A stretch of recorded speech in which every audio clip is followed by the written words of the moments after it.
So why don't we start with a prayer? Maybe that will solve some of the technical problems. And Sudabe will pray to protect everybody from this thing and to give people the wisdom so we can show true, I guess, true cooperation through something as simple as wearing a mask and staying away from others so we can save lives. Yeah. Okay, Sudabe, is that okay with you? Sudabe got disconnected. Is Sudabe disappeared? I don't see Sudabe.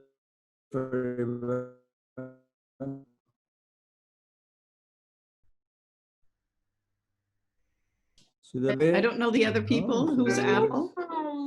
I think she's left, Uncle. She got No, disconnected. Sudabe is reconnecting. She's So- reconnecting. Yeah. Okay, Sudabe, you're back. A picture, so I had to come through again through the application. Sorry about that. No, it's fantastic, but we thought we lost you.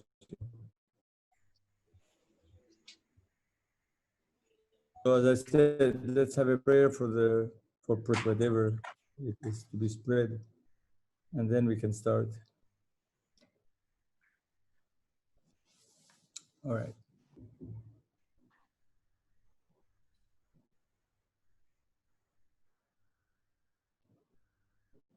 Anytime, Sudabe. Oh, I didn't realize. Could you bear with me for a few seconds? Thank you. No problem. No problem.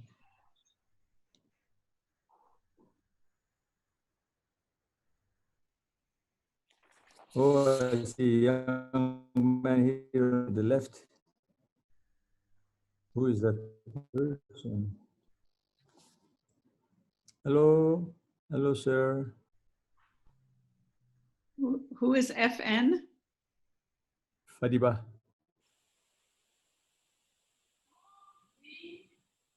Someone else is joining, so Fadiba. I'm going to wait for this other person to join before I start, if that's okay.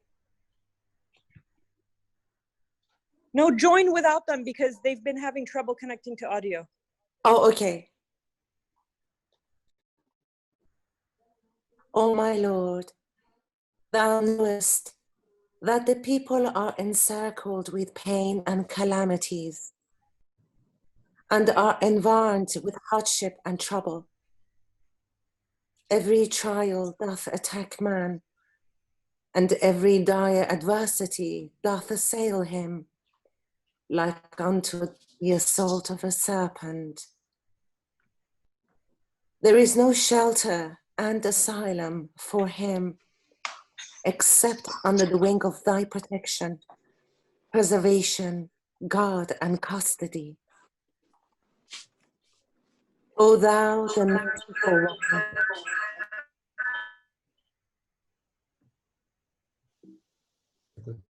O my Lord, make thy protection my armor, thy preservation my shield, humbleness before the door of thy oneness, my God, and thy custody and defense, my fortress. Preserve me from the suggestions of self and desire, and guard me from every sickness, trial, difficulty, and ordeal. Verily, thou art the protector, the guardian, the preserver, the sufficer, and verily, thou art the merciful of the most merciful. Abdul Baha.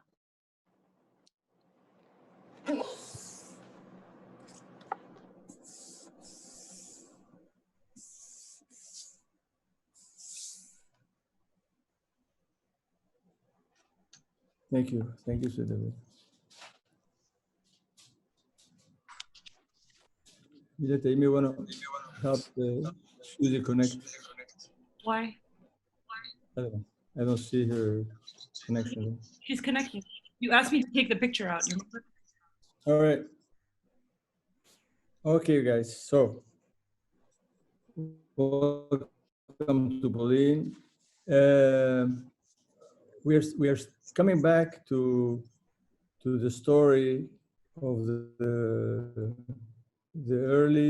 early days of the 20th century, the 1900s, 1900 to 1909.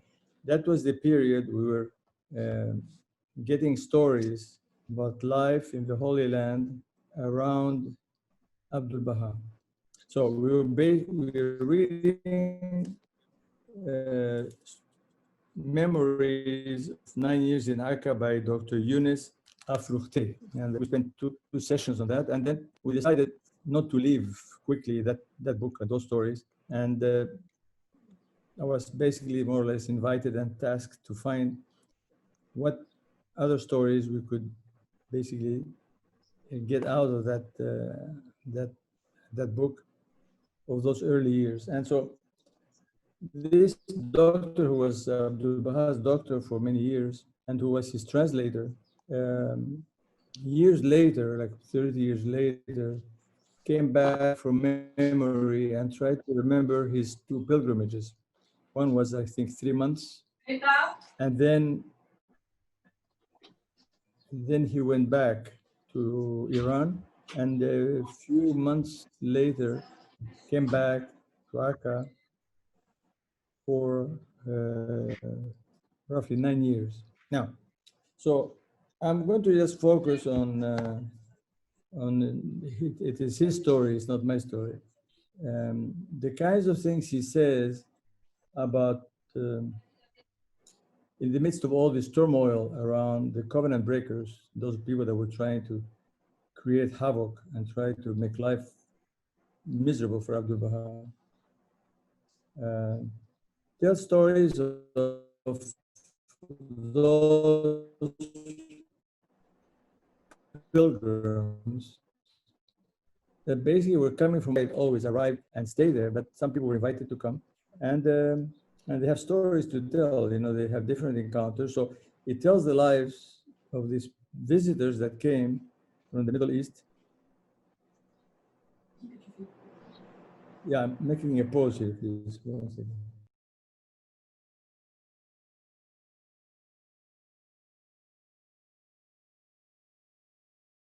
I'm sitting in my bed, okay? So, but that's, well, it is my bed, I can't lie. We're supposed to be truthful. Okay, this is wooden thing built by local carpenters. All right, Susie, you don't have your, She said I can sit here. Susie is next to me, my wife is next to me, so say hello. So say hi to my wife. I say hi, Susie, say hi to, to all these wonderful friends. Madam Zein. London, and I don't know where else. Hello, Okay. dear friends. How are Hi, aloha pa. All right, you? you guys. Okay. Aloha pa. So I may have to take my glasses off to read, otherwise, so if you see, like, don't mind my glasses. All right. So I hope this is exciting for you, because I mean, it was exciting for me. Now, the particularity of our little Zoom here, which is a group of maybe 10 to 20 people from different parts of the world, it's that we basically, but my basic philosophy is that I tackle the understanding of the faith through people, and how these people think, say, react, and are. Because through them, especially if they're kind of interesting Baha'is, whether they are like way high up, like in different sphere, whether they're hands of the cause or members of Baha'u'llah's family, or Knights of Baha'u'llah, or pioneers, just interesting people. Through them, I mean, through even your stories, but right now we are not sharing our stories, but we could share our stories. We pick up a lot of stuff. So the important thing is, how much can we learn from real life people that will help us in our lives, and maybe to understand even better the faith. So we've gone through many Zooms, and this particular one is Dr. Yunus, who is the doctor of Abdul Baha. So I decided to go back in the book and read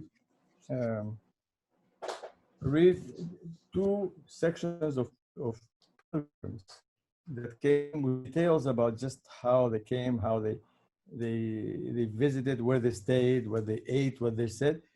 And that was his first pilgrimage. And then he picks up later when he goes back to Iran and returns months later. And then we have more of the Westerners that come in. Not the very first group that came in 1898, but those that came a bit later. So let me just start reading. And let's see if I haven't lost my page. Because now we moved and everything fell apart now. See, now I lost even my, you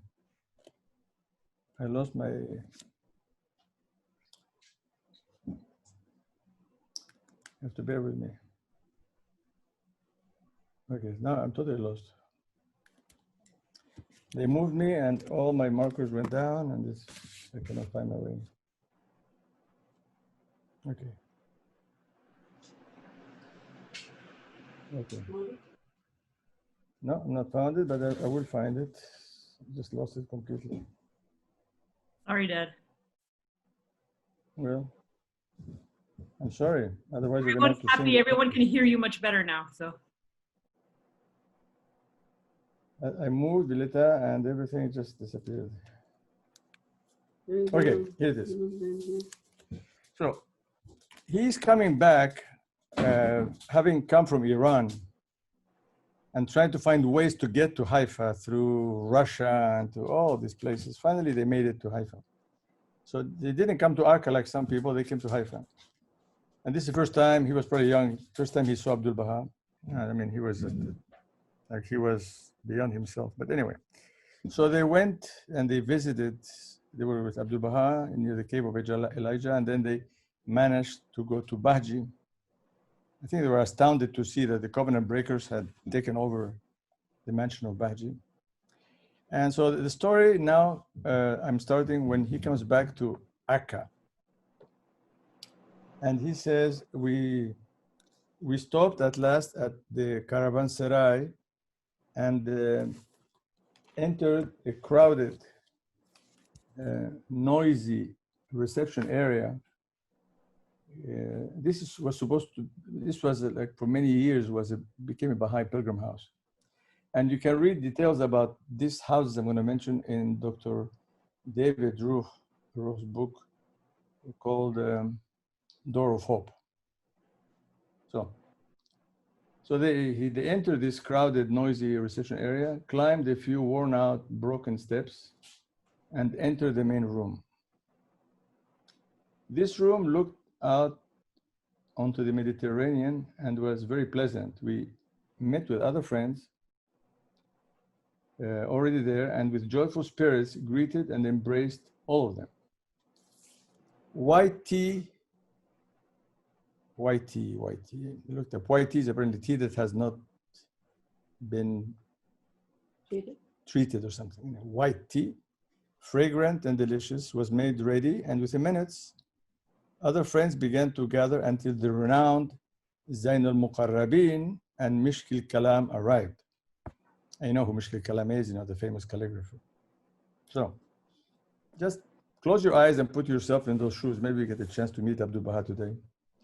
So each introduced himself, and Mishk al-Kalam, as part of his introduction, gave me a few strands of his own hair, both white ones and yellowed ones. He said, "It's my thin beard and crooked body that are my passport to fame." To which I responded in jest, "I too have helped, for I have always said that Mishk al-Kalam does not need to tell jokes to get laughs. His face and body serve the purpose all by themselves." Everyone broke out in heavy laughter, and this opened the door to more light-hearted comments and merrymaking. The friends each contributed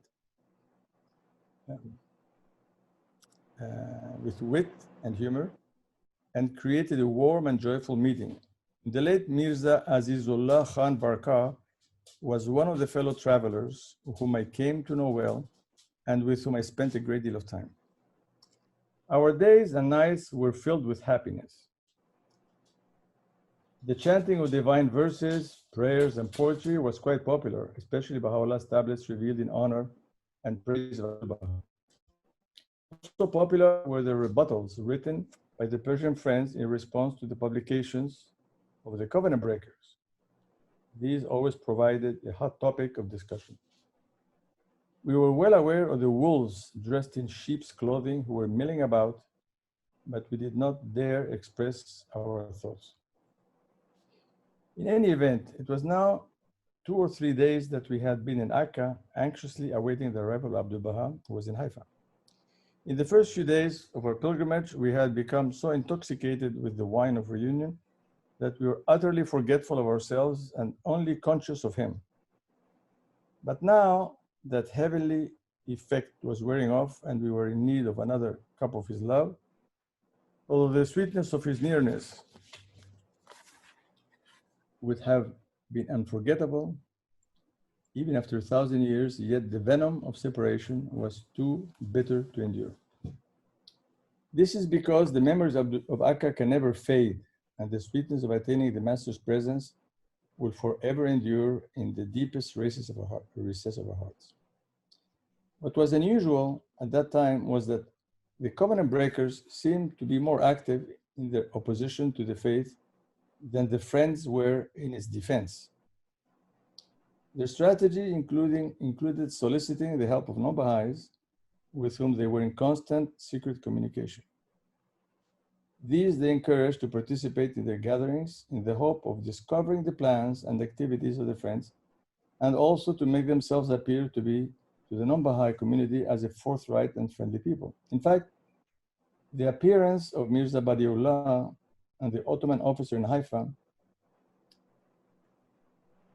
was one such maneuver. Sorry, that story I didn't read to you.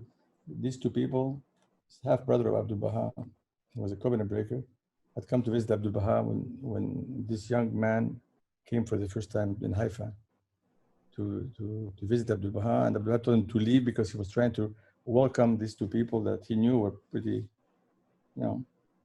against him, but he always welcomes them. After a few days, the sun of the beauty of the covenant appeared over the horizon of Akká, and our joy knew no bounds. First, prominent members of the non-Baha'i community arrived to pay their respects, after which he summoned the friends and the pilgrims. From this day on, life in Akká became organized, and friends from Iran, Baghdad, Egypt, and even India began to arrive in groups.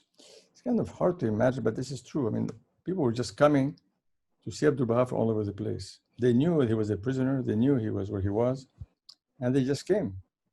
They just wanted to see Abdul-Baha. So the pilgrim house, which is this caravanserai I mentioned to you about, was a pleasant and happy place. It consisted of a storage room, a kitchen, and a warehouse. Regardless of their number, the pilgrims stayed there in contentment and joy. Akká Muhammad Hassan, the custodian of the pilgrim house, sometimes by himself and at other times with the assistance of a helper, attended to the needs of the pilgrims, kept the house in pristine condition, and generally coordinated and organized the affairs of the pilgrims with such efficiency and dedication that nothing short of divine confirmation could inspire such perfection.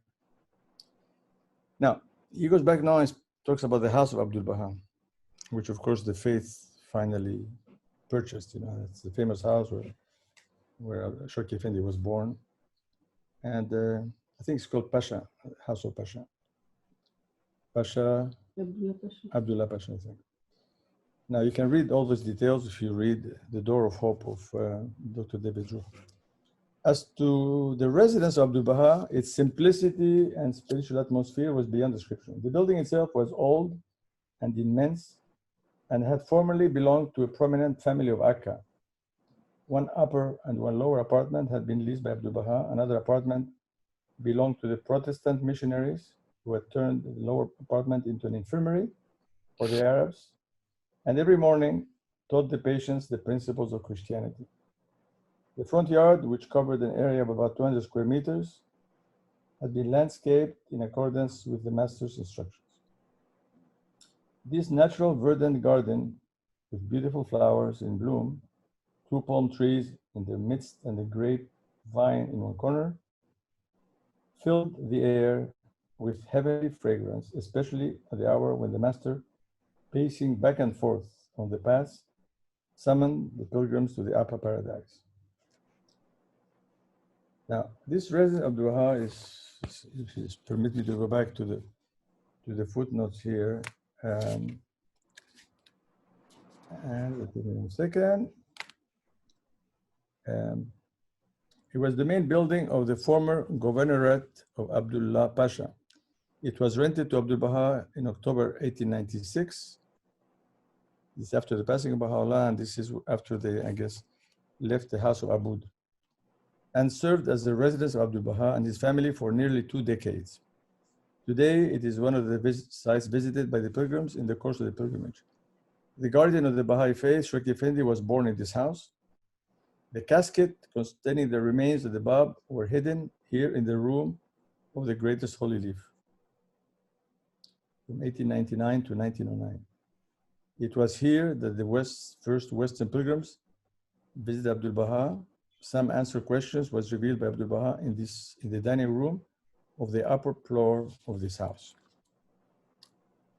So the lower level of this house, quite a gigantic place, consisting of a few rooms, was the Biruni and was called the Dar al-Khani. The upper floor was the Andaruni, which consisted of 2 rooms. One was his office, and the other, simply furnished with 2 or 3 couches, was the reception room where he entertained the guests. 3 windows of this room looked out to the sea and to the stone walls that had been built as a defense of the citadel of Akká. Although the splash of the billowing waves against the stone walls of the fortress was daunting, yet the sunsets were overwhelmingly beautiful. These are some details relating to the life of the pilgrims at that time. The pilgrims were usually awakened in the morning by the beautiful prayer chanted by one of their friends, such as Mirza Fadlullah. After the observance of the morning obligatory prayer and having had tea and a small breakfast, everyone walked over to the Dar al-Khani, which consisted of 1 large room and a coffee room. Here they met their friends, conversed on various Baha'i topics, and read aloud from letters containing references to the faith received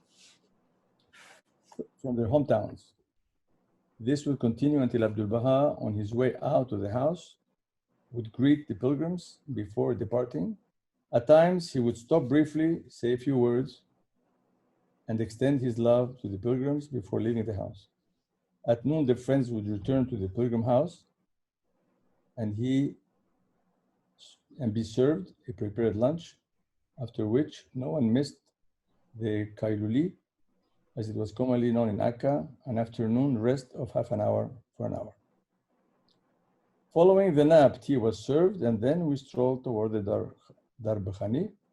As night fell, the friends arriving from their homes or their places of work began to assemble in the Biruni area of Abdul Baha's residence and shared news about the faith, whether from abroad or locally, which they had received that day. I mean, as you can see, the pattern of life of the pilgrims around Abdul Baha, not quite the same as the life of our communities here in East, West, North, or South during the month. You know, we always tend to just meet on 19-day feast, and I guess we can't continue living like they lived, although I would much rather kind of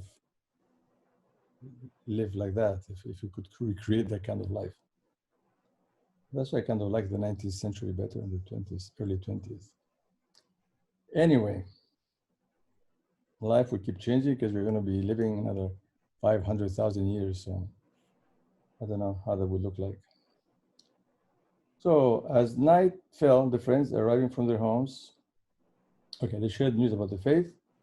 And this continued until Abdul Baha arrival, when he would occupy a chair and address the group, or he would walk up the stairs to the Andaruni area, summon the friends individually or collectively, and acquaint them with the divine teachings as he saw fit. At times, non-Baha'is or town dignitaries would be granted permission to visit Abdul Baha on Fridays and Sundays, which were days of rest referred to as the days of visitation.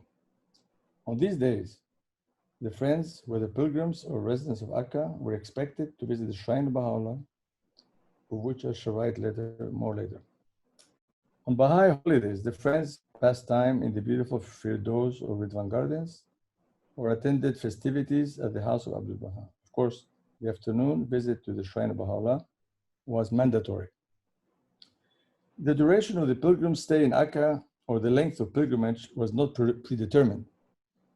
Depending on personal situation, weather conditions, covenant breakers, intrigues, mischief of the enemies, or other causes, the significance of which may not have been evident to us, pilgrims could remain in Akká anywhere between 2 days and 4 months.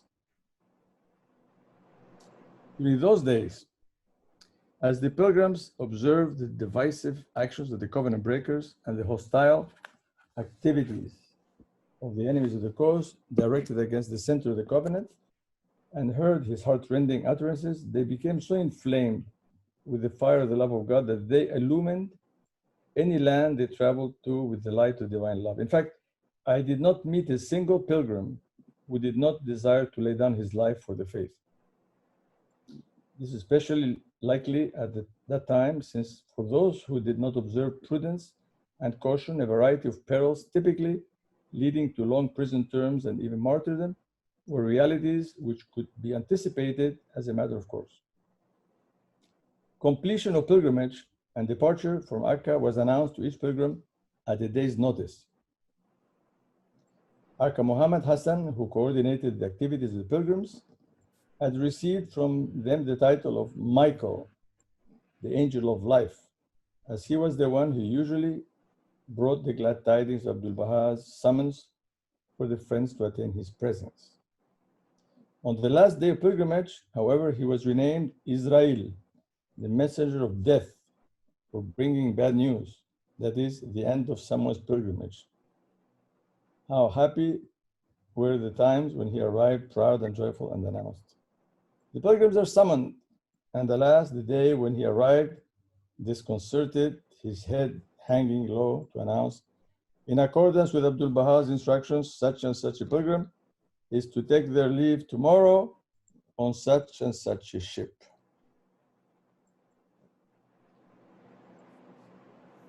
The daily routine of the pilgrims consisted of correspondence with their homelands, the transcription of and copying of sacred verses and various other writings. Remember, there were no books.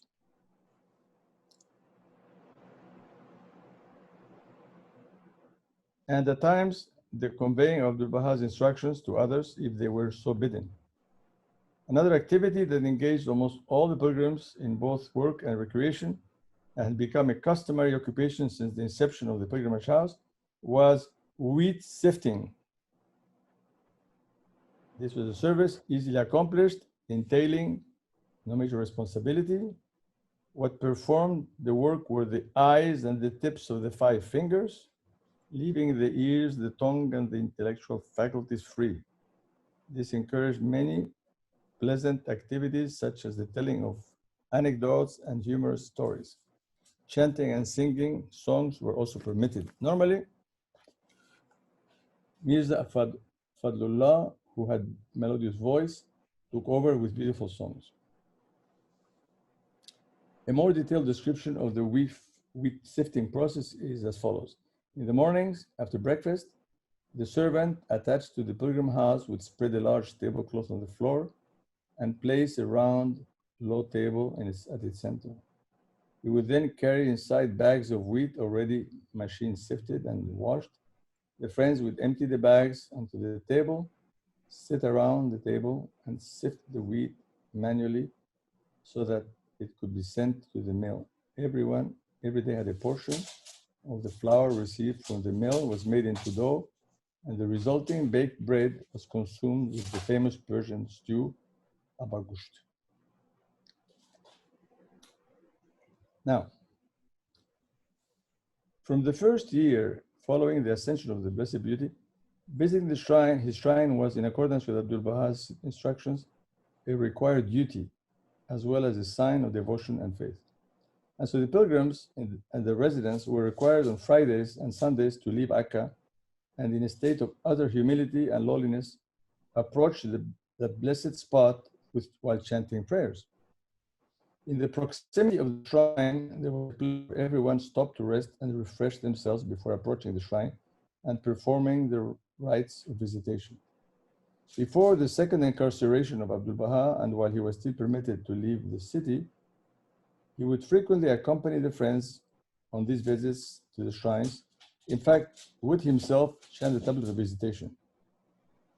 From the second or third year after the ascension of Baha'u'llah, certain ceremonial details were added to the visits, which made the overall experience a profound spiritual event full of meaning and significance to friend and stranger alike. This practice had gained such renown that both friends and foes, and especially government officials, including military officers, civil servants, judges, and even the muftis, who were the religious authorities of the Ottoman government, having observed the grandness of the spectacle and overcome by the spiritual intensity and humble devotion of the pilgrims, displayed a great desire to participate in that solemn act of pilgrimage. The visitors to the shrine of Baha'u'llah were performed on two occasions, first on weekends, Fridays and Sundays, and second on Baha'i holidays. So, just outside the house of Abdul Baha was the courtyard where the stable and the carriage were located. Abdul Baha owned two carriages, a large one which could seat 9 and was referred to as the American carriage, and a conventional one capable of seating only 4. On Fridays and Sundays, a few hours before sunset, Abdul Baha, renowned carriage driver Isfandiyar, prepared one of the carriages and drove it out into the courtyard where any of the pilgrims and residents who arrived in time could board. As to the seating arrangements, the pilgrims enjoyed first priority. Isfandiyar would drive the friends in groups to Baji. Abdul Baha himself, however, covered the distance on foot, either alone or in the company of one or two of the believers. In the first years after the ascension of Baha'u'llah, a small room on the ground floor of the mansion of Baji had been used by the pilgrims for a short rest before entering the shrine itself. But shortly afterwards, the covenant breakers took possession of that room, and Abdul Baha found another place for the friends to assemble.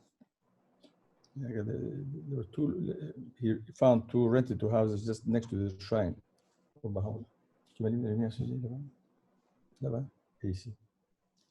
Sometimes Abdul Baha traveled by carriage, but most often on foot. Arriving at Bahji, he would rest briefly in the room adjoining the shrine and then summon the friends inside, where in complete silence he would disperse rose water on each and every visitor. After kneeling to kiss the threshold, he would rise to chant the tablet of visitation. As I write these words, I can see with the eye of spirit Abdul Baha standing before the threshold in supplication, and I can hear his sublime, powerful voice chanting the beautiful verses.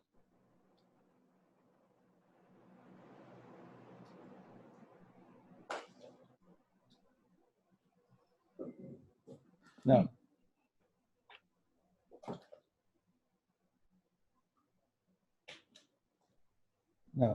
I'm going to just skip a little bit here.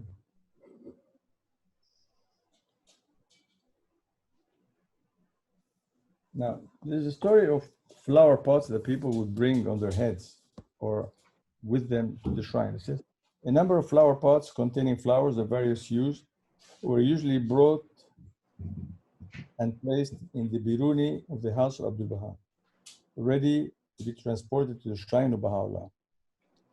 On holidays, all the pilgrims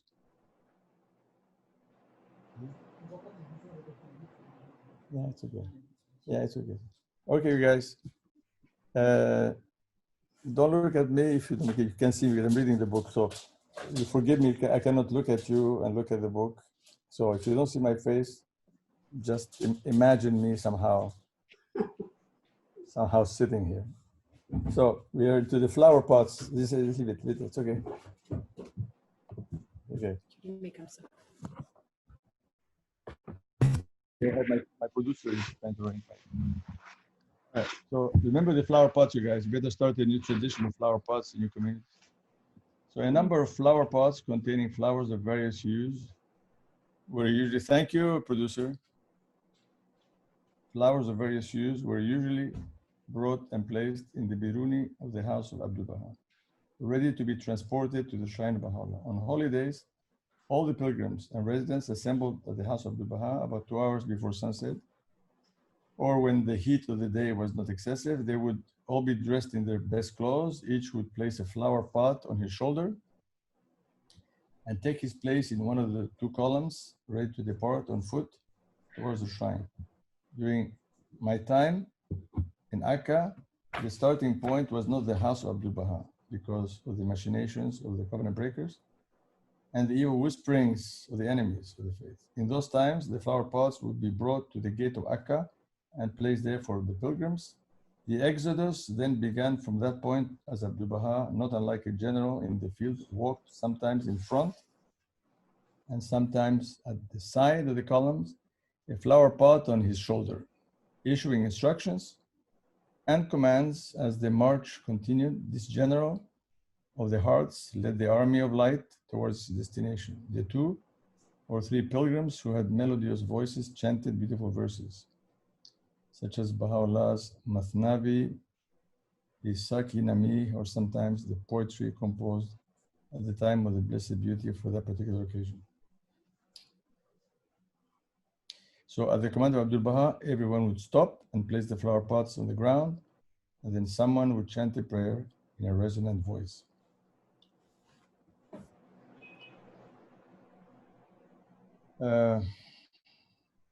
Once the flower pots were delivered at the shrine, another prayer was chanted, and then everyone would enter the room where tea and pastries were served, and the friends had an opportunity to rest and perform their ablutions before entering the shrine. At this point, Abdul Baha, who had already entered the shrine, would invite the friends to enter. After the chanting of the tablet of visitation, as previously described, he would ask the friends to be seated. Then verses revealed for that occasion were chanted by 1 or 2 of the believers. At times, some chanted some of the mystical verses of Baha'u'llah, such as Hali Hali Hiya Bisharat. So then he goes into obviously a lot of different feasts that this community between the residents, some of them were prisoners, and the pilgrims took place.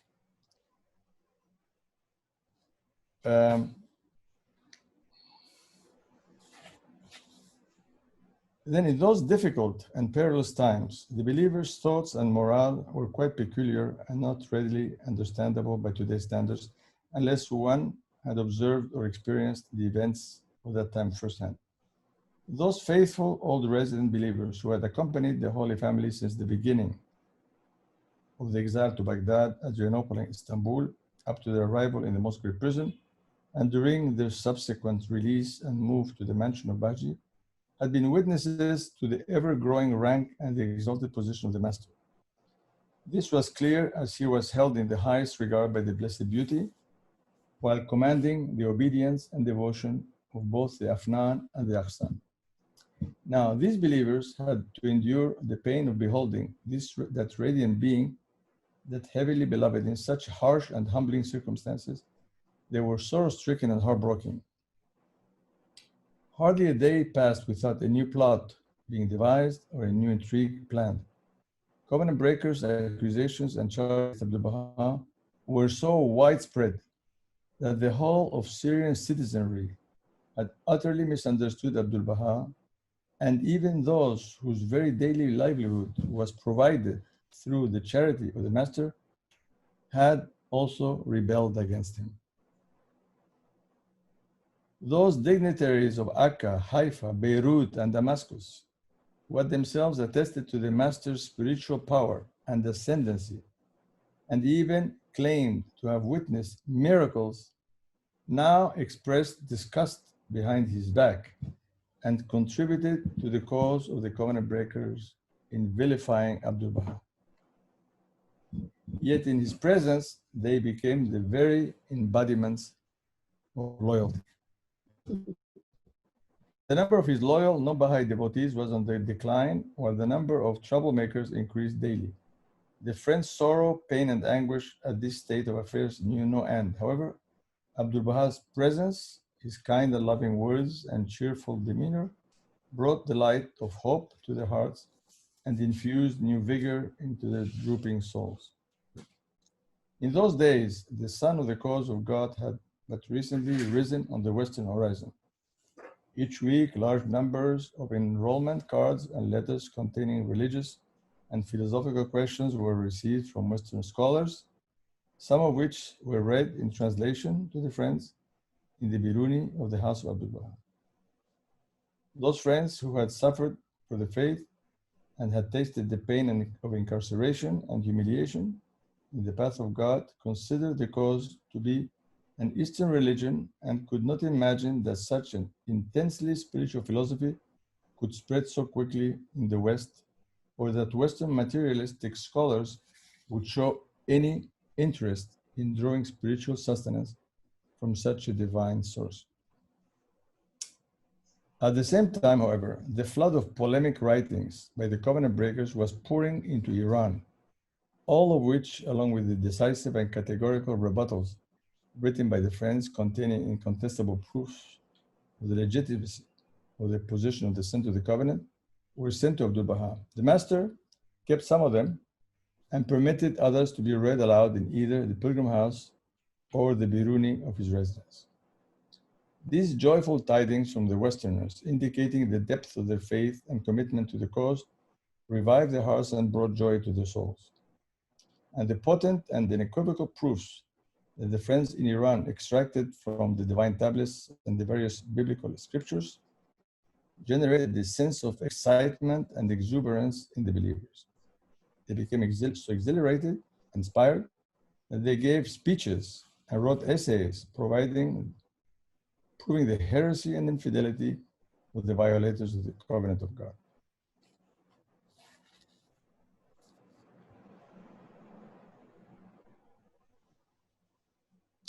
Since at that time the covenant breakers could not be readily distinguished from the believers, there were always some of them in the group, wolves in sheep's clothing. These unfaithful renegades encountered whatever they had heard, recounted whatever they had heard in the house of Abdu'l-Baha to the covenant breakers in the mansion, encouraging them to widen the scope of their seditious activities and to reach a larger area with the published materials. And so the struggle continued, leaving neither the resident believers nor the pilgrims at any peace. One moment they were happy, and the next they wept. So now this gentleman, I think his first impressions, when he first arrived in the first pilgrimage, then he went back to Iran and came back later at the time when it was the renewal of the confinement of Abdu'l-Baha. So let me come back to the if you can find it, to his return to, before I talk about his return to Akká, let me read an introduction to what happened during that period. He says, the most great prison was, this is a renewal of the confinement of Abdu'l-Baha. The most great prison was reinstated. It was decreed at the outset that the rules and regulations governing the administration of the prison city were to be similar to those established at the time of the Blessed Beauty's arrival from Adrianople, and then the army barracks of Akká. Those regulations prescribed the holding of jobs or owning businesses by the friends, forbade the prisoners to pass through the gates of Akká, and restricted all forms of commerce. All visits were to be supervised by government officials, and all correspondence from the prisoners were to cease. In other words, the harshest conditions were to be enforced. Now, but while it had been possible to impose such severe constraints when the Holy Family arrived from Adrianople,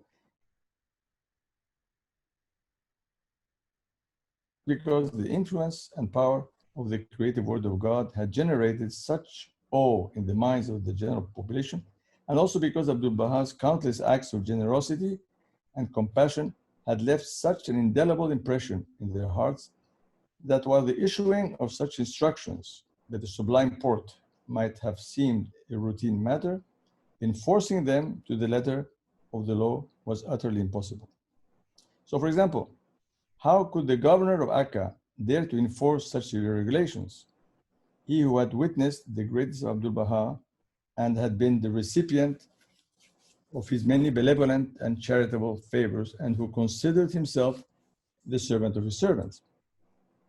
Even those who occupied higher positions than the governor of Akká, such as the pashas who commanded legions and armies, and who owed their very lives to the master's benevolence and untold acts of generosity, lacked the boldness to even breathe such impertinence.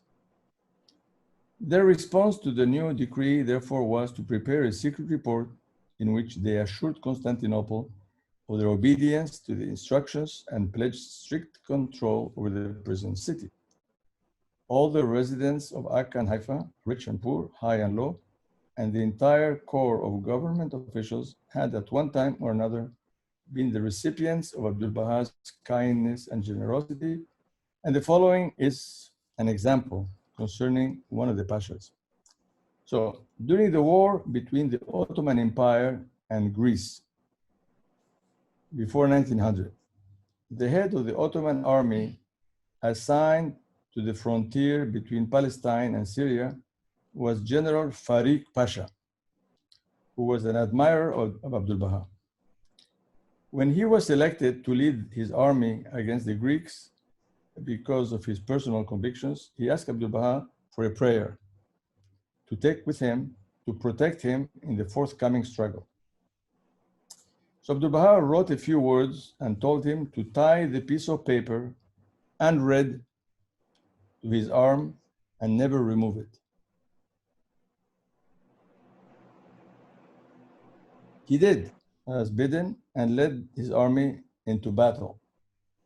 After his triumphant return, he attained the presence of Abdu'l-Baha to express his gratitude.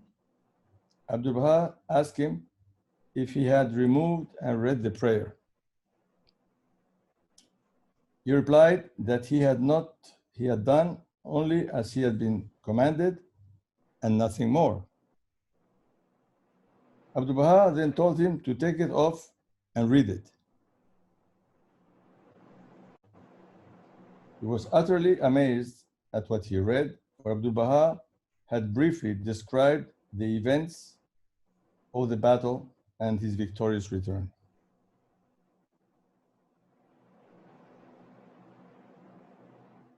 It was not a prayer, he just told him what was going to happen. The point is, all the government officials, even the judges and religious leaders, had witnessed similar wonders and received similar favors from Abdu'l-Baha. So, now, I just want to tell the story. So now he comes back to Akká after leaving for Iran, and then he talks more about the new kind of visitors from the West. It says, from the day when Abdu'l-Baha's visit to Haifa ceased, because he couldn't stay in Haifa anymore, and he had to stay in Akká now. The horizon of that land became as dark and gloomy as the lives of the resident believers. A feeling of despair and hopelessness dominated the lives of the friends. He says, for a few days, my duties were unclear, although I continued the task of translation until I was summoned to Akká by the master and housed in the large room of the pilgrim house. Little by little, the smaller room, which was being renovated, was made ready and became my translation office. I mean, this man was translating from English, French, Persian, Arabic for Abdu'l-Baha. And letters were pouring in all the time.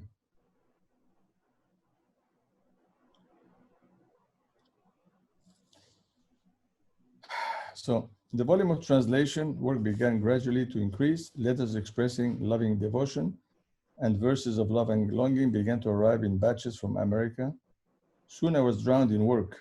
I worked from dawn to dusk. In the evenings, I left the house and took long strolls towards the gate of the city.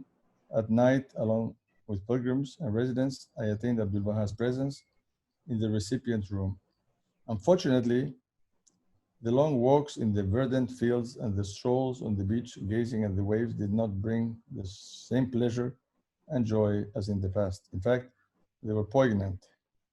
While we were in the city, the master's imprisonment was not noticeable, but when we stepped outside the gates of Akká and encountered the military guards and sentries, the reality of Abdul Baha's confinement became clear and tangible, and thus the pleasant verdant fields actually brought sorrow and frustration.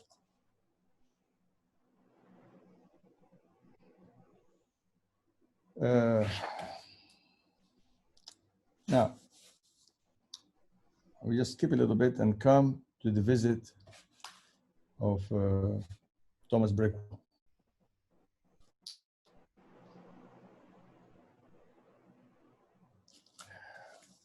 This, oh Breckell, oh my dear one, this, again, he makes a mention of this form of address revealed by Abdul Baha in honor of a young Englishman after his passing is part of the tablet of visitation that the French believers were instructed to read at his graveside. It says, this young man who had obtained permission to visit Abdul Baha before the renewal of his incarceration arrived from Paris in the opening days of the imprisonment. He attained the presence of Abdul Baha for 2 days and nights and stayed at the master's house in the midst of those dreadfully anxious times. His devotion, attraction, and love were so intense that his blessed name shall endure for centuries in the annals of the faith of God, while his wonderful life shall be retold in many accounts. I do not know, he says, the story of his conversion, but it was clear that he came from a Christian background, was endowed with spiritual sensitivity and ardor, and had accepted the faith on the basis of the verses and prophecies of the divinely revealed scriptures of former religions, rather than a sentimental attraction to the faith's contemporary social and philosophical principles. He would usually be seen reciting the verses of the Bible in glorification of the kingdom of God, and while his pilgrimage was not long, yet the intensity of the fire of his love and the fervor of his longing was an attraction, moved the friends deeply. When in the presence of the master, he seemed enthralled by the matchless beauty of the blessed beloved, and as he completed his pilgrimage and received permission to depart, he evinced moving signs of deep adoration and veneration. He did not have the opportunity of meeting the believers of Akká, and when he left, Abdul Baha instructed him remain in Paris. In accordance with the master's instructions, I accompanied him to Haifa and to the port of embarkation. In Haifa, he was received in the home of one of the friends for about 2 hours. As he awaited the arrival of his transport, he gazed longingly out of the window towards Akká, fervently reciting prayers. All those present were overcome with emotion. Weeping, he asked my permission to correspond with me from time to time so that for my replies, he might inhale the fragrance of Akká. At last, a group of the friends tearfully bade him farewell as he embarked on his return journey. His first letter contained, in addition to expressions of sincere devotion and faithfulness, the question, the master has instructed me to continue to reside in Paris and not to return to London. I'm currently living here as a student and wish to know if I would be permitted to go to London for a day or two for a funeral ceremony if either one of my parents were to die. But then immediately he added, no, please disregard the question. Christ, in his first coming, told his followers, let the dead bury the dead. So please, do not bother to mention me in the Master's presence.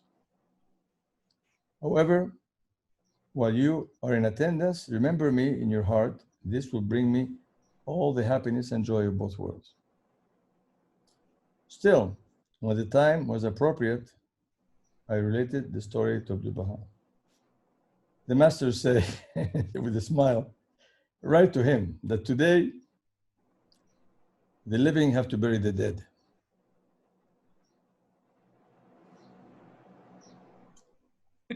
The Abdul Baha has a great sense of humor. Some 2 weeks later, another letter arrived. It was brief, yet so heart-rending that the mere reading of it touched the soul deeply. After expression of gratitude, he wrote, your response is clear, but I ask God for calamity. I desire and diminishing pain. I long for suffering, without respite.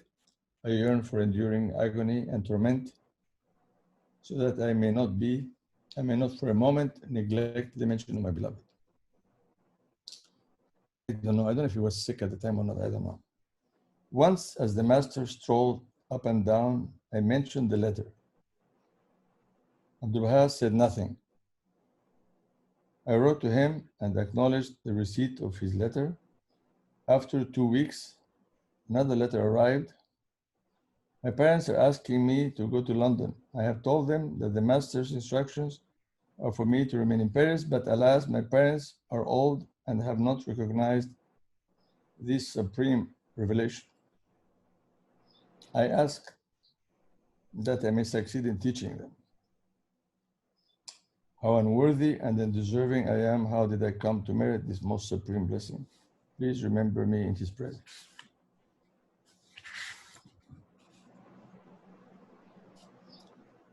I mentioned the matter, the Master responded briefly, write that he will be assisted, they will accept the faith. Exactly 2 weeks later, another letter came. My parents have come to take me back. I have told my father, his written declaration is attached. My mother is very loving, but I long for pain and anguish so that I may become closer to God. If I were a Persian, I would have yearned for martyrdom. Please pray for me, I shall not move from Paris. I apprised Abdul Baha of the contents of the letter and submitted a translated version of his elderly father's declaration, faith. Abdul Baha remained utterly silent. After a few days, a tablet revealed in honor of the father was handed to me by the Master. I duly dispatched it. 2 weeks later, I received a strangely stirring letter. I am ill and bedridden in the hospital for consumptiveness. The fire of love has well nigh consumed me. I am happy. Pray that God may not deprive me of this pain. I informed Abdul Baha of the situation. He made no reply. The wisdom of silence was quite apparent. In short, the letters continued to arrive every 2 weeks, and in all of them, he continued to ask that he might be the recipient of the harshest torment and pain. As his illness advanced, he expressed more joy and happiness. All his letters were written on small green sheets of paper, which I collected and kept with great care. Reading these letters created deep spiritual feelings. Their deep emotional impact and the dictates of my conscience obliged me to report all the details to Abdul Baha. Sometimes he would say, pass on my greetings. And at those times when he remained silent, I knew that the relationship between the lover and the beloved, the seeker and the one sought, was such as no need, no intervention from any intermediaries. Then came his last letter. I'm intoxicated with the wine of suffering and pain, and I'm prepared to receive the supreme blessing. The intensity of my torment and the magnitude of my agony have brought me infinitely closer to my beloved. I still yearn for longer life to continue to bear the pain, to bear this pain, but my goal is obedience to his will. Remember me in his presence. This was the content of his last letter. 2 weeks later, no further news was received. It was clear what had happened. A few days later, as Dr. Arastu and I were accompanying the master from the pilgrim house to his residence, the master suddenly said, "Honor Khan, have you heard?" I responded negatively. Breakwell has ascended.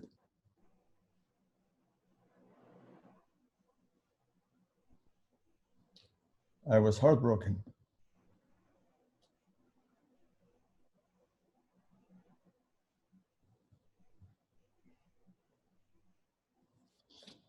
Is Abdullah speaking?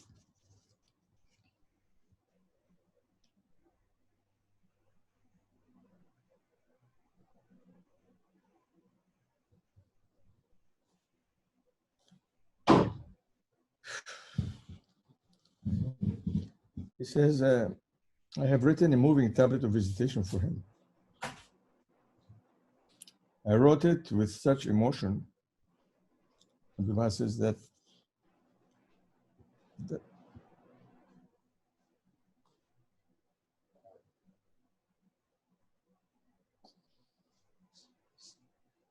I don't know if this is the exact words of Abdul Baha, because I mean, this man is writing, 30 years later, what had transpired, so I don't know. I'm just reading what he's writing. This is his statement. So as I respond, this is Breakwell has ascended. I was heartbroken. I have written a moving tablet of visitation for him. I wrote it with such emotion that I wept as I wrote. You must translate it well so that he who reads it will be able to hold back his tears. I never learned who had informed Abdul Baha of the death, whether news had reached him in English or in French, or whether it had been in the form of a written note or telegram. I never discovered, although I would have been the recipient of all such correspondence. 2 days later, I received the tablet of visitation. It was heart-rending. Several times, Abdul Baha repeats the words of Breakwell. Oh, my dear one.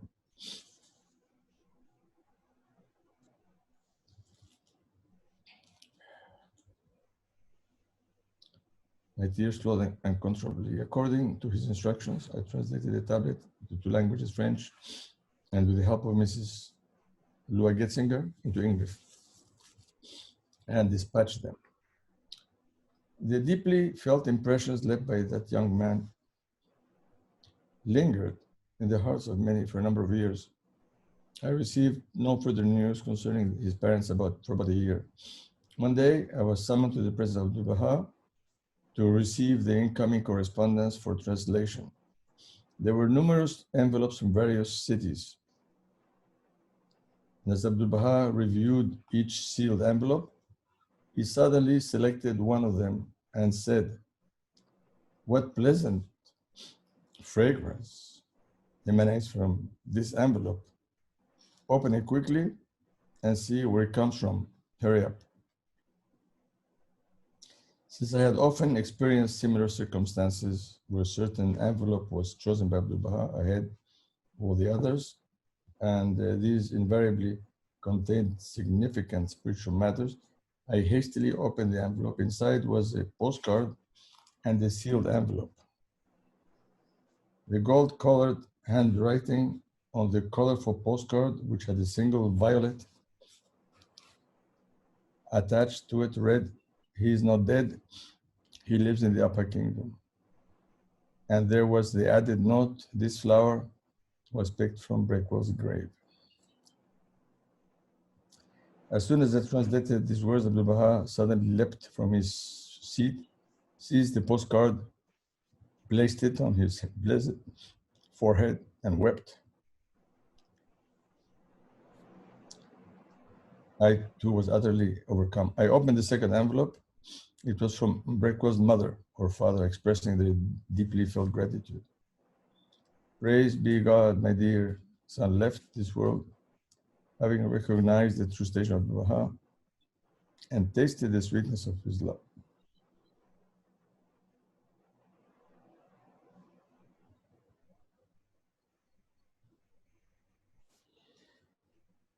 Three years later, when I was in Paris in the company of Mr. Hippolyte Dreyfus, he told many stories about Breakwell. When this young man was in the hospital, he related all the doctors, nurses, and patients were overwhelmed by the intensity of his devotion and spiritual attraction, for he invited all to the divine kingdom. Some were perplexed and moved, but some of the patients made spiteful and taunting remarks. Armed with only a few words of English, they sneered at him, pointing their fingers at him and repeating the words, "You're dying, you're dying."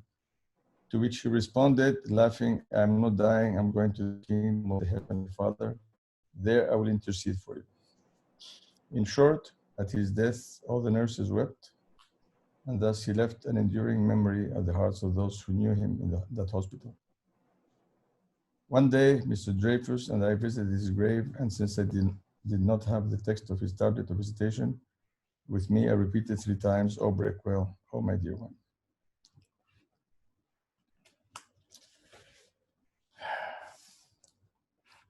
Now,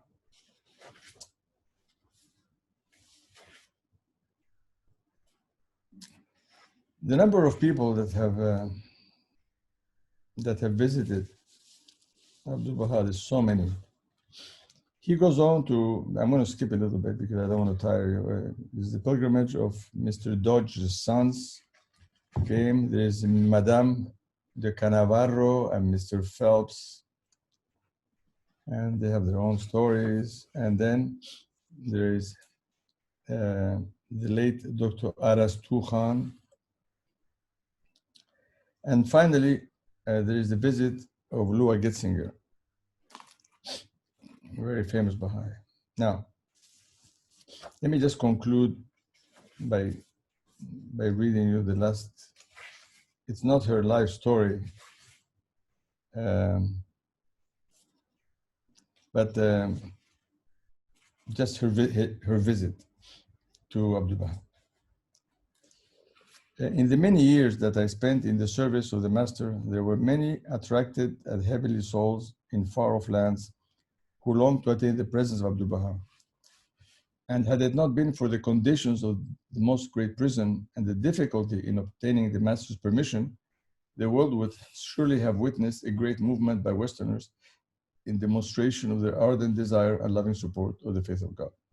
However, because of the autocratic nature of the ruling government, the intrigues of the covenant breakers, and the intense hostility of the enemies of the faith, only those few who could adapt themselves to the conditions of the prison city and the many challenges requiring patience and discretion, and who also had the ability to appear similar to the natives of Akká in dress and bearing, could receive permission to make the journey.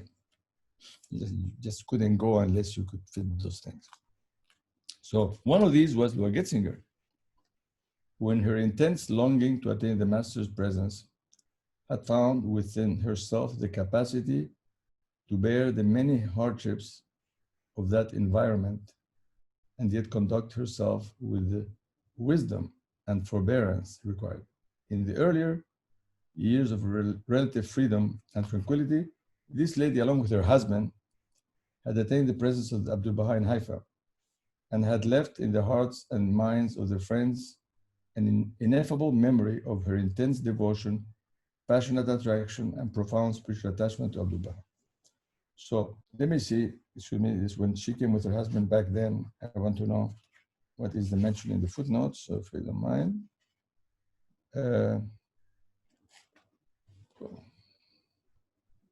I don't know, anyway.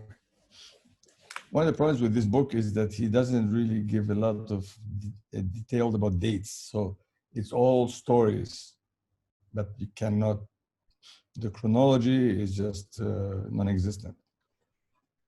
Anyway, but it was the 1900, 1901, 2, 3, 4, 5, 6. So, arriving in the prison city in a state of utter humility and supplication, she now attained the presence of the master, and for a period of a year, or perhaps somewhat longer, and dressed in simple attire, typical of the Christian woman of Akká, became a member of the Baha'i family and served as an English teacher for the ladies of Abdul Baha's household. Now, the passion of her emotional expressions and the intensity of her devotion to the faith of God were such that her every word and deed deeply moved all those with whom she came into contact. An inextinguishable fire seemed to rage in her soul. She wished for no rest, plunging headlong into any and all forms of service to the faith, correspondence with friends in foreign lands, translation of sacred verses, and publication of various works were among her many activities. Now, it's interesting because this is the 1900, you know, this is there was no House of Justice, no Shoki Effendi, this is just that then. Now, of course, the world is different. I have the House of Justice, we have all these 700 Baha'is working in the World Center. They're all having amazing lives, writing things, doing things, and amazing. But, you know, here we are back at the beginning, you know, this beginning is kind of interesting. You know, you kind of, I kind of miss that beginning, but, you know, but we can't all live in that beginning because life evolves and life changes and things are not the same any longer. Aside from these, she had begun to entertain an obsession with the thought of achieving a martyr's death. See, another one. They all want to become martyrs. Day and night, she wept, appealing incessantly to the friends to pray that she might become deserving of such a blessing. Many a time she threw herself with tearful eyes at Abdul Baha's feet and begged to be granted her wish. Most of her nights were spent in prayer and supplication towards that end. She beseeched and entreated Abdul Baha for permission to journey to Iran and, like Tahireh, raise the call of the kingdom from the pulpits and mosques and monasteries, so that she might become worthy of acceptance in the sight of God. Abdul Baha, however, would not approve. She obtained a number of prayers and invocations revealed by the Blessed Bab, asking that one's wish or desire be granted, recite them all, and perform their specified genuflections with no success. When the upheavals of Yazd and Isfahan were at their peak and the friends in those cities rushed headlong in their hundreds to the glorious field of sacrifice and martyrdom, the fire of Lua's love raged with such intensity at the receipt of the news that she lost all self-control and began to plead her case to each and every person she met. She continually wept and asked for prayers so that perchance she might attain the desire of her heart. Her state was so pitiful and the impression she made on her listeners so moving that the friends began to pray for her. Her pleas were even convinced a few of the friends to recite the prayers she had found so that she might succeed in giving her life to the cause. Now, everybody said all kinds of prayers for her. In any case, Lua's constant pleading and heart-rending lamentation moved us so profoundly that we happily consented to get up at dawn just to pray for her. But even this failed to satisfy her. Several times, she turned directly to Haji Mirza Haidar Ali and myself, begging us to beseech Abdul Baha to grant her wish of offering her life for the faith. We, in turn, placed the matter before Abdul Baha several times, but he always responded in the same way. Tell Lua that to be slain in itself bestows neither rank nor prestige. There are many souls who, while not having experienced outward martyrdom, are considered martyrs in the path of God. There are many who lost their lives but did not attain the reality of martyr's rank. Martyrdom is a supremely eminent station granted by Baha'u'llah to whomsoever he chooses. A soul may not be killed and yet can attain this station. I would pray for you to achieve this rank.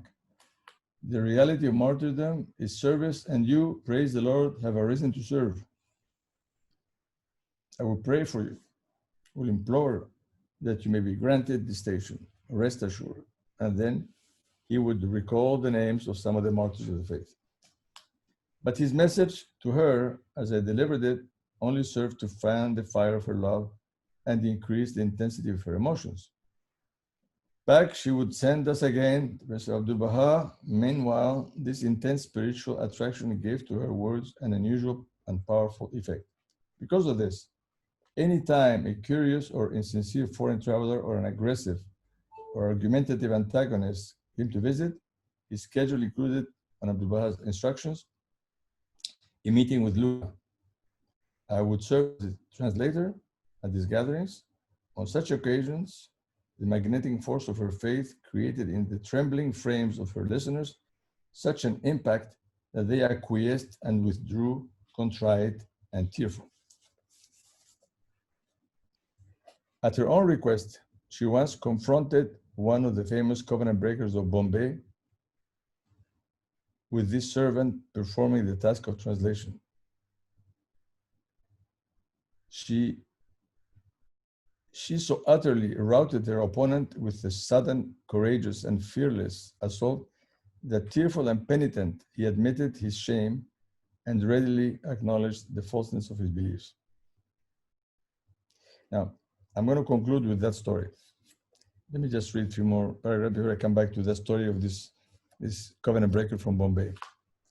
In brief, for nearly a year and in a state of fervent supplication, passionate devotion, Lua savored the nearness of Abdul Baha and continuously contemplated sacrificing her life for the cause.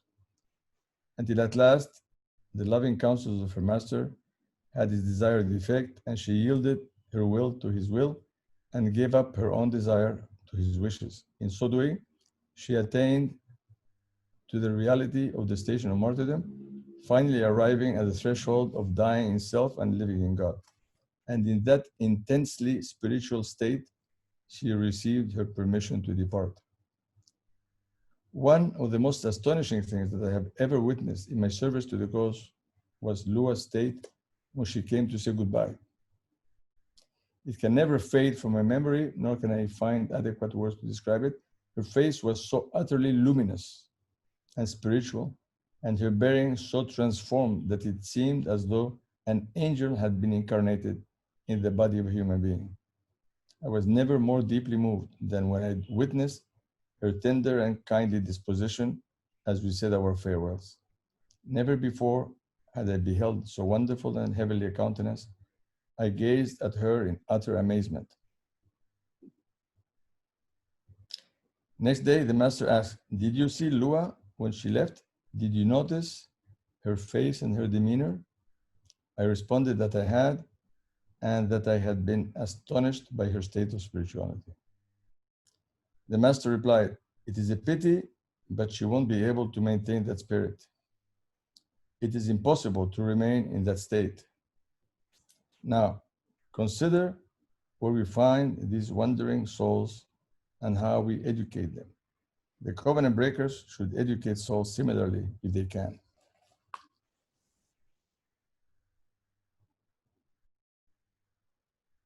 During the first 2 years after her departure, Lua taught a large number of souls and attracted a great many to the faith. Although she was not a poet, she wrote an amazing poem that it's just very long. I cannot read. Lua Getzinger. If my memory serves me right, Lua Getzinger, I believe, passed away in Egypt. I think she was buried in a cemetery with Mirza Abul Fazl. I have to check the facts. But I believe my father drew the tombstone for both of them in Egypt. Yeah. He did die in Cairo. And was approved by the Guardian. It's just a column with a globe, and it's very beautiful. And it was for both of them. But then if you read the lives of both of them, you'll understand what happened to Lua Getzinger now. We're not doing Lua Getzinger this time, maybe we'll do it next time, but let me conclude with her story of meeting this covenant breaker from Bombay, surnamed Fitrat Hussein Ali Jahrumi. So some of the covenant breakers resident in distant lands considered the defiance and opposition of the archbreaker of the covenant to be a superficial matter or a curable disease. And having believed his many accusations and propaganda, they entertained the futile hope of playing the role of go-between in order to reconcile the sides. Their correspondence inviting a peaceful reconciliation and resolution of the disputes brought much sorrow to the heart of Abdul Baha. Others, hiding behind the veil of innocent naivete and claiming ignorance of the issues, put certain questions to the master, compared the response with the assertions of the archbreaker of the covenant, and then still maintained their inability to understand the situation. One of these simpletons was Jahrumi, who after receiving answers to his many questions came to Akká so that he might, so he said, observe the situation objectively with his own eyes and judge with his own mind. On his arrival, and to display his impartiality, he did not stay at the residence of his colleagues, nor did he appear at the pilgrim house. He took a room at a guest house in Akká and then asked for permission to visit Abdul Baha. The master summoned the late Haji Mirza Haidar Ali and me to his presence and instructed us to meet with him separately, acquaint him with some preliminary issues, and then report back with results. So I met him first, after which the Haji had the opportunity. The man was tall, with a husky voice, glaring eyes, and a frightening face. He looked like someone who had just committed murder and was fleeing from justice. He spoke to me with the uneasiness and anxiety of a man running away from the law. He asked for no proof of the authority of the Center of the Covenant and showed no special regard for the archbreaker of the covenant. He insisted that he simply wished to understand certain issues directly from the master. After I had concluded, the Haji, with that natural spiritual bearing of his, met with him, but without any further success. Finally, he attained the presence of Abdul Baha. I do not know what transpired in that meeting, but as soon as Lua heard about the ongoing consultation, she begged Abdul Baha for permission to meet with him. Since the covenant breakers' heyday, Abdul Baha had forbidden everyone to exchange so much as a single word with any of them. Has forbidden. Even if one of them asked a question or cursed while passing in the street, no one was permitted to utter a single word in response. But Lua, at last, succeeded in obtaining permission to meet with him. And Abdul Baha instructed me to serve as a translator. The meeting took place in the Biruni reception room on the second floor. Lua entered the chamber with an angry demeanor, and after a few cursory words of greetings, began to speak about the issues. Logic and proof had no chance, since Fitrat was in fact an official promoter and supporter of the archbreaker of the covenant, and not a seeker after truth. Suddenly, Lua asked, "Is Mirza Muhammad Ali a Baha'i or not?" That's the archbreaker of the covenant.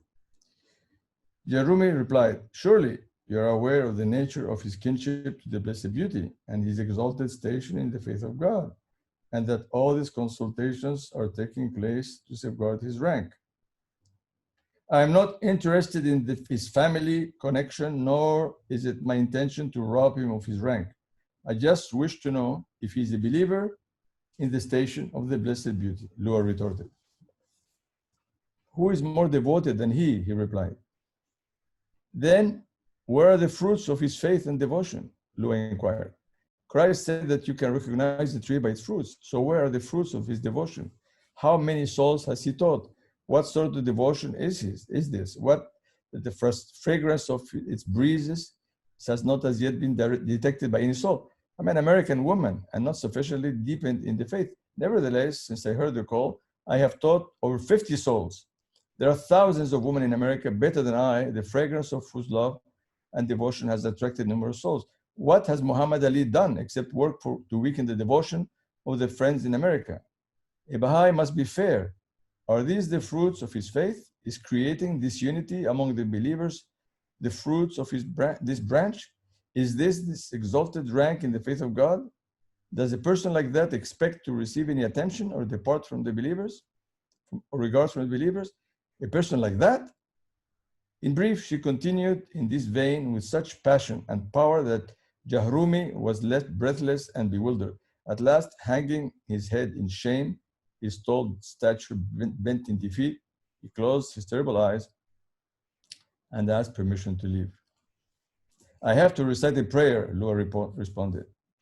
With tearful eyes and in a state of humility and lowliness, she chanted a short Persian prayer. Jahrumi, weeping and stumbling all over himself, departed from the room, and what a departure. And that is the end of the story time today. I hope you enjoyed being in the presence of Abdul Baha and his translator, and you got to meet Louis Getzinger. I hope you just for a few minutes, we left the COVID-19 pestilence around us and just sort of plunged back in those difficult days when the master was also being attacked by all kinds of stuff, and then he made it out of that awful inferno and was victorious.